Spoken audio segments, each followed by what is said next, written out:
bang so pirte ke chenga ko ke aju ke me long le pensika son se si man lo bolon ke me monida raze si man lo bolon ke me monida raze da perbili ka buche ranam pia hirzume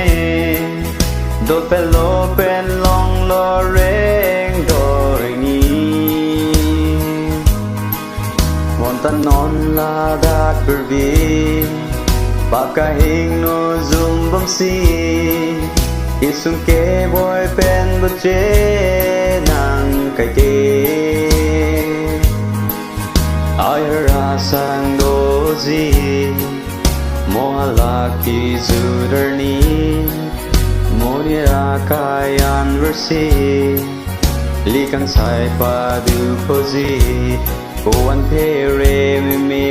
langzi ki zudarni mohala bang soarni nang lelo tangte oko an mang humeme langzi da pirte anita in tinkuksi ceklovi plangzi anita in tinkuksi ceklovi plangzi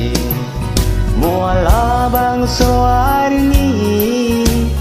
nang lelo tangte oko an mang humeme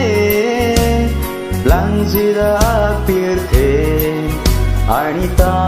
in tinkuksi ceklovi plangzi anita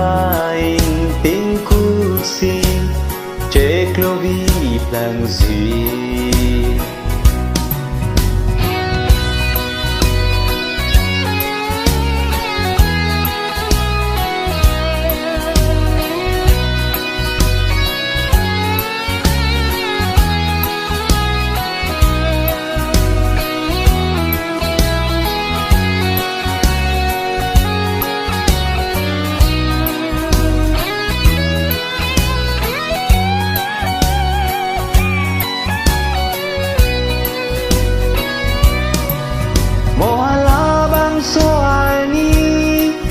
em puka cewan tuzi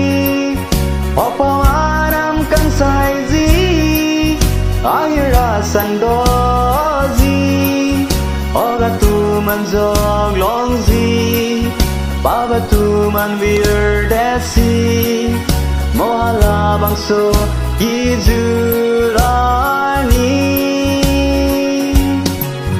mohala bangso ani nang lelo tangte oko an nang humeme langzi da pirte anita in tinkuksi ceklovi plangzi anita in tinkuksi ceklovi plangzi moala bang soarni nang lelo tangte oko an mang humeme langzi da pirte anita in tinkuksi